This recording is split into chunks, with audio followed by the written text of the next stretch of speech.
Buenos días chicos, vamos a hacer un pequeño repaso de la parte práctica debido a que se viene la evaluación de esta parte y observamos cuando ustedes subieron al muro los trabajos prácticos distintos errores conceptuales y procedimentales. Por lo tanto vamos a hacer un repaso de cada una de las guías de trabajos prácticos, tanto de composición química de los alimentos, de peso bruto, peso neto y factor de cálculo, valor calórico total, plástico, mineral y vitamínico y equivalencias y reemplazo.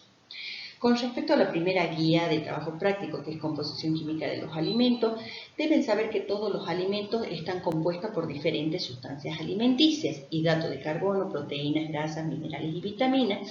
Cada una se expresa de diferentes maneras. Los hidratos de carbono, proteínas y grasas se expresan en gramos y son considerados macronutrientes porque se encuentran en mayor cantidad en los alimentos, por eso se expresan en gramos. Mientras que los minerales y las vitaminas se denominan micronutrientes porque se encuentran en pequeñas cantidades en el alimento. No existen dos alimentos con la misma composición química. Hay alimentos que pueden contener una sola sustancia alimenticia, como es en el caso del aceite, que contiene 100% de grasa, mientras que el azúcar contiene 100% de hidrato de carbono. Todos los otros alimentos pueden contener dos o más sustancias alimenticias, como en el caso de la leche, queso, huevo, vegetales, todos los alimentos que ustedes conocen contienen más de una sustancia alimenticia. La composición química de estos alimentos se vuelcan en tablas de composición química. Ustedes las tablas que conocen son las del INCAP, las de CENESA, la tabla del INN, que es la tabla del Instituto Nacional de Nutrición, de la República Argentina, y después tenemos la tabla de composición química promedio de alimentos de consumo frecuente, que es la tabla con la que nos vamos a manejar de ahora en más, que es una tabla elaborada por la cátedra. Existen muchísimas tablas de composición química. Cada empresa que larga un producto, que lanza al mercado un producto, elabora la tabla de composición química de ese producto o de todos los productos que elabore esa empresa. Y ustedes van a observar que cada producto que se lanza al mercado tiene una composición química detallada, que es en el rotulado nutricional.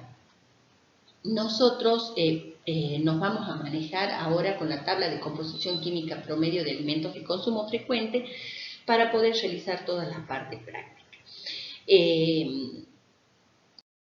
Todas las tablas de composición química están elaboradas en peso neto. Por eso vamos a hacer un pequeño repaso en qué consiste el peso bruto y el peso neto. Cuando nosotros hablamos de peso bruto, hablamos de peso de compra, hablamos del alimento tal cual se lo adquiere en el mercado, con todos sus desechos, con la cáscara, con semillas, con carozo, tal cual se lo adquiere en el mercado. Cuando le sacamos todos esos desechos a un alimento, nos queda la parte comible de ese alimento que se denomina peso neto. Para nosotros poder calcular el peso bruto o el peso neto, tenemos que tener en cuenta el factor de cálculo. Este factor de cálculo es un factor que me va a permitir a mí obtener o calcular el peso de compra o bien la parte comible de ese alimento.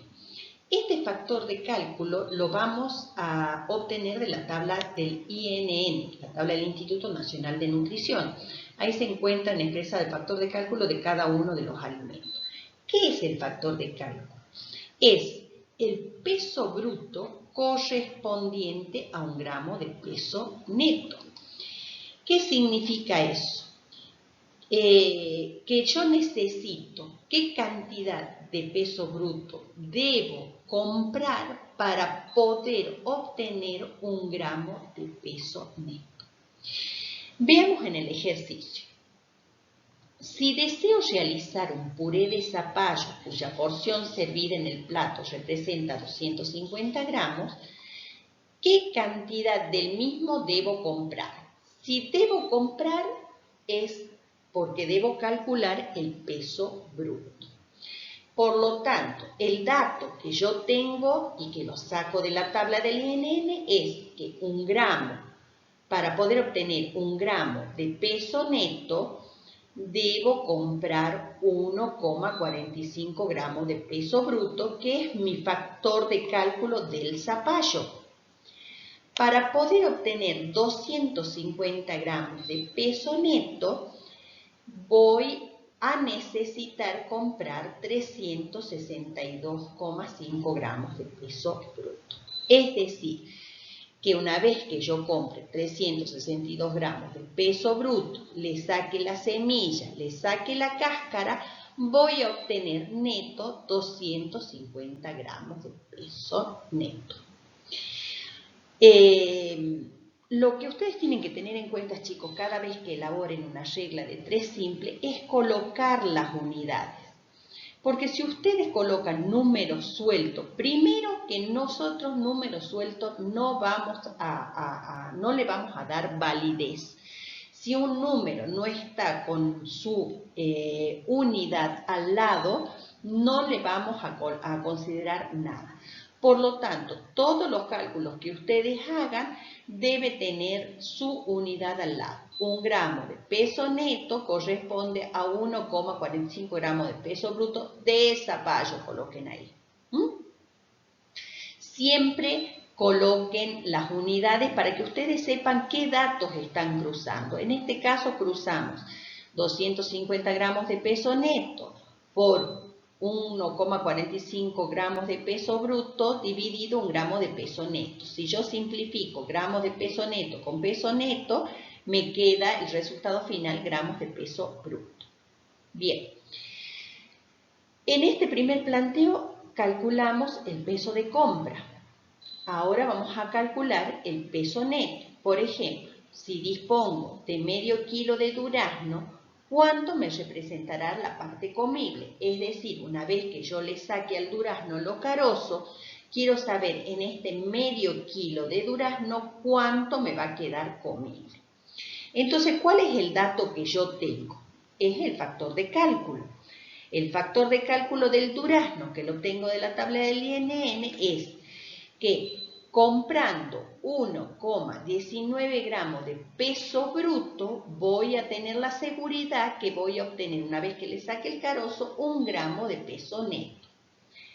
En 500 gramos de peso bruto, cuando le saque todos los carozos, ¿cuánto voy a obtener neto?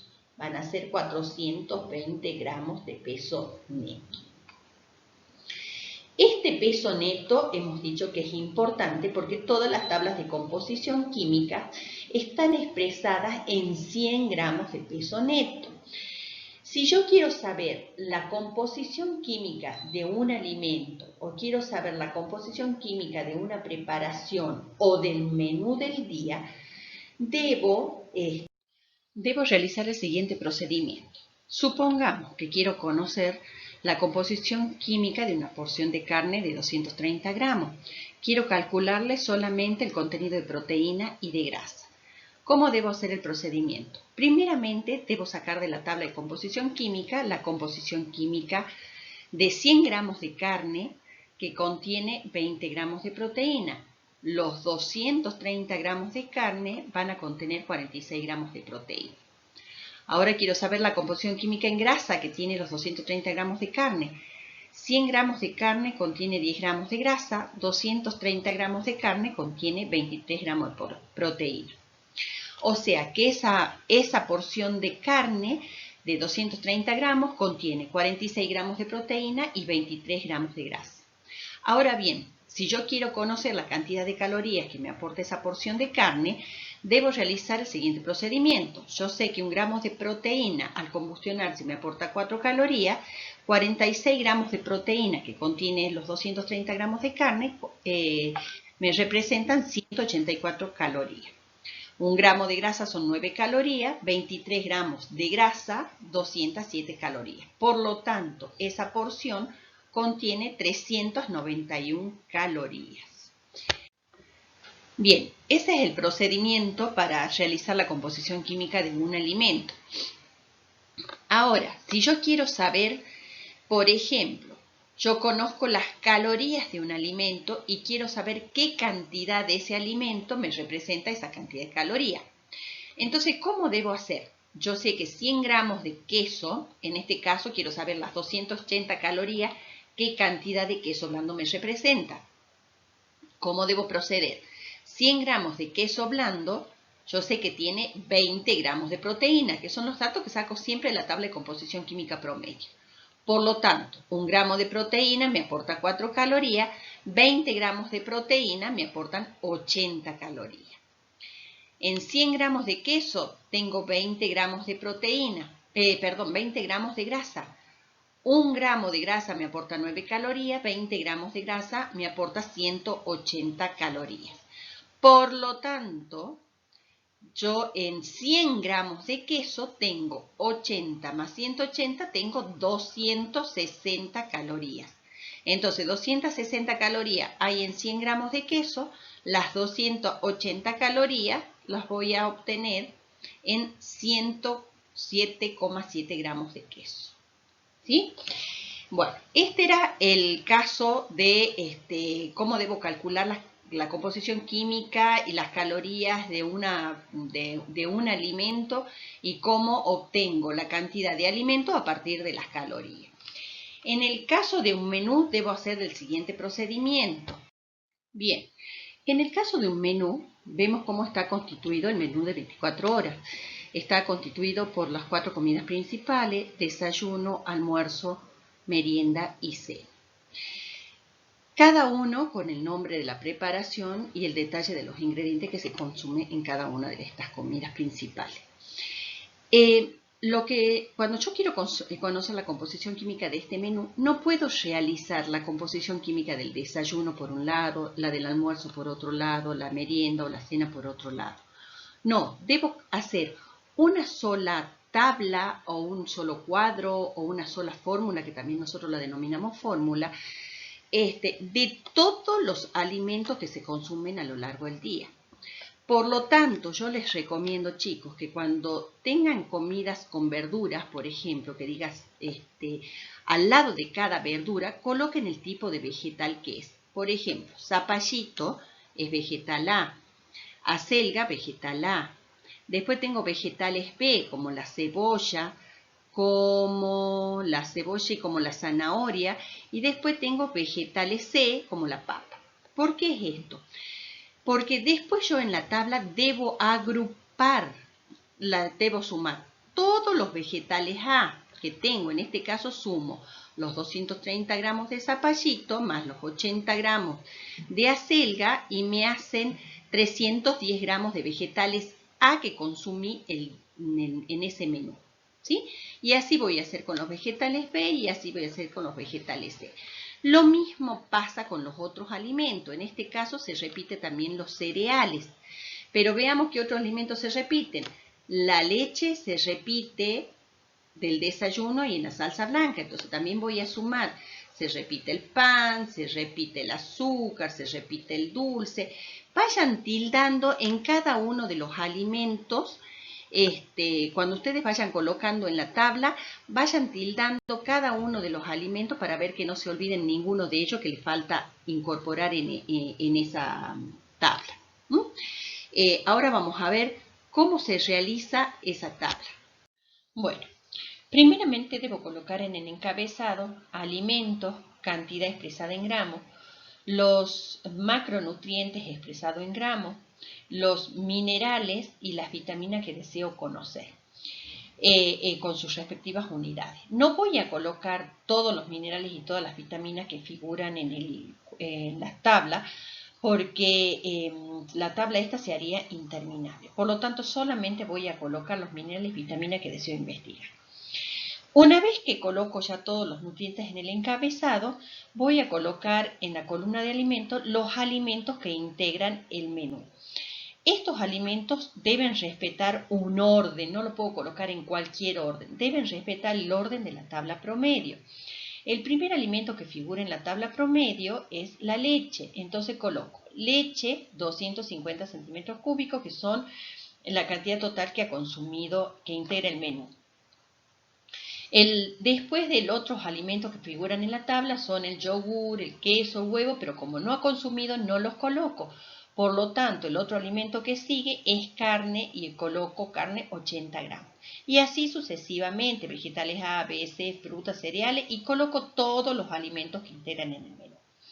Una vez que yo ya coloqué los alimentos respetando el orden de la tabla promedio, coloqué las cantidades de cada uno, debo empezar a realizar obtener la composición química de cada uno de los alimentos. Por ejemplo, de la leche saco la composición química en macronutrientes y de los micronutrientes. Y saco la composición química de cada uno de los alimentos. Una vez que yo he terminado de sacar la composición química, voy a sacar los totales de cada uno de los nutrientes. Sumo, coloco el total y saco. Sumo toda la columna de hidrato de carbono y obtengo el total de hidrato de carbono, total de proteína, total de grasa, el total de cada uno de los minerales y el total de cada una de las vitaminas. Un error que nosotros normalmente visualizamos, que ustedes realizan, es que colocan las unidades dentro del cuerpo del cuadro. Las unidades únicamente deben ir en el encabezado y en los totales. No van adentro del cuerpo del cuadro, es decir, los gramos y los miligramos van en el encabezado y en los totales. Bien. Hasta acá, hasta el total, lo que yo he obtenido es la composición química de ese menú, ¿sí? La cantidad de macro y micronutrientes que tiene ese menú. Pero a mí me interesa conocer otros valores, como por ejemplo el valor calórico total, el valor plástico, el valor mineral y el valor vitamínico. Para ello yo tengo los totales de cada uno de los nutrientes generadores de energía y sé que para convertir los gramos de hidrato de carbono a calorías, debo tener en cuenta que un gramo de hidrato de carbono al combustionarse me aporta 4 calorías. Por lo tanto, debo multiplicar el total de hidrato de carbono por 4 calorías y obtengo las calorías de los hidratos de carbono. Lo mismo hago con las proteínas. Y con las grasas multiplico por 9 porque sé que un gramo de grasa al combustionarse me aporta 9 calorías, por lo tanto debo multiplicar por 9. Una vez que yo ya he obtenido las calorías de los hidratos, las calorías de las proteínas, las calorías de las grasas, realizo la sumatoria y obtengo el valor calórico total. ¿Qué es el valor calórico total? Es la cantidad total de calorías que me aporta ese menú en 24 horas. Otro valor que puedo obtener es el valor plástico. ¿Qué es el valor plástico? Es la cantidad total de proteínas que aporta ese menú en 24 horas. Por lo tanto, voy a poner valor plástico 48,77 gramos de proteína. El otro valor que puedo obtener es el valor mineral, que es la cantidad total de cada uno de los minerales que me aporta la alimentación en 24 horas. Un error que nosotros también visualizamos es que a veces cuando ustedes ponen el valor mineral, realizan la sumatoria de calcio más fósforo como si fuera ese el valor mineral. No, está mal. No se puede sumar calcio más fósforo porque si bien los dos son minerales, cada uno cumple funciones diferentes en el organismo. Por lo tanto, el valor mineral me expresa la cantidad total de cada uno de los minerales que aporta la alimentación en 24 horas. Lo mismo sucede con el valor vitamínico. Coloco la cantidad total de cada una de las vitaminas con sus respectivas unidades. Bueno, hasta acá que hemos aprendido. Hemos aprendido a sacar el peso bruto, el peso neto, que es con el que sacamos la composición química de todo el menú, se trabaja siempre peso neto. Hemos aprendido a calcular la composición química de un alimento y de una preparación y de un menú completo, y hemos aprendido a calcular el valor calórico total, el valor plástico, el valor mineral y el valor vitamínico. Bueno, el otro tema que vamos a ver ahora es equivalencias y reemplazo. ¿Por qué es importante saber en qué momento puedo hacer un reemplazo de un alimento o por qué se lo debe hacer? Supongamos que pueda haber una persona o un paciente que deja de consumir un determinado alimento porque no le gusta o porque le cae pesado, porque le produce una inflamación o algo. O bien en el caso, por ejemplo, de aquellas personas que siguen una dieta omnívora y que de un día para el otro deciden convertirse en vegetarianos y no consumen más carne.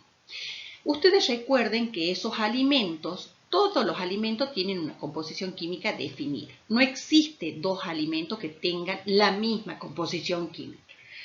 Entonces, si yo dejo de consumir en la dieta un alimento, recuerden que si yo no consumo esos alimentos, no consumo una determinada cantidad de sustancias alimenticias que contiene ese alimento. Por lo tanto, si lo dejo de consumir, voy a tener que tratar de incorporar esas sustancias alimenticias con otro alimento, con el consumo de otro alimento. A ver, supongamos que dejo de consumir leche o quiero reemplazar la leche de un menú. ¿Por qué lo voy a reemplazar? Por un alimento que sea similar en su composición química o bien que contenga más o menos la misma cantidad de las distintas sustancias alimenticias. El reemplazo de los alimentos siempre se lo va a hacer en función a una sola sustancia alimenticia o un solo nutriente fuente, porque justamente por lo que yo les decía anteriormente, no se puede hacer en función a varias sustancias alimenticias porque no todos los alimentos tienen la misma cantidad de sustancias alimenticias ni tienen todas las sustancias alimenticias iguales. Entonces siempre se elige para reemplazar un nutriente fuente. Supongamos en este caso, yo quiero reemplazar la leche y quiero tener en cuenta el nutriente fuente calcio. Voy a buscar un alimento que contenga, que sea fuente también de calcio y en este caso es el queso blando. Voy a tratar de reemplazar 180 centímetros cúbicos de leche por queso blando. ¿Cuál es el primer dato que voy a tener en cuenta? Lo voy a sacar de la tabla de composición química promedio. Yo sé que en 100 centímetros cúbicos de leche tengo 120 miligramos de calcio. Los 180 centímetros cúbicos de leche que quiero reemplazar, que ya voy a dejar de consumir, me aportan 216 miligramos de calcio. Esos 216 miligramos de calcio los debo incorporar a mi organismo a través de otro alimento. En este caso era a través del queso blando. Yo sé que 600 miligramos de calcio se encuentran contenidos en 100 gramos de queso blando. Los 216 miligramos de calcio se van a encontrar contenidos en 36 gramos de queso blando. Por lo tanto, estos 36 gramos de queso blandos me van a reemplazar los 180 centímetros cúbicos de leche. Así se hace un reemplazo de alimentos. Siempre tienen que tener en cuenta primeramente el nutriente que van a reemplazar y después en qué cantidad de ese nutriente se encuentran en la cantidad de alimentos que desean reemplazar. Bueno, hasta acá llegamos con la finalización de toda la parte práctica. Recuerden, chicos, de todos los aspectos que tienen que tener en cuenta. No se olviden de colocar las unidades al lado de cada cantidad. Todas las cantidades que no tengan unidad para nosotros no va a tener ningún valor. No se olviden de colocar siempre en las tablas de composición química, arriba las unidades, en los totales las unidades. No coloquen las unidades dentro del cuerpo del cuadro. Tengan presente cómo se expresa valor calórico total, plástico, mineral y vitamínico. O sea, todos esos aspectos vamos a tener en cuenta durante la evaluación. Bueno, hasta acá finalizamos con toda la parte práctica y éxitos para la evaluación.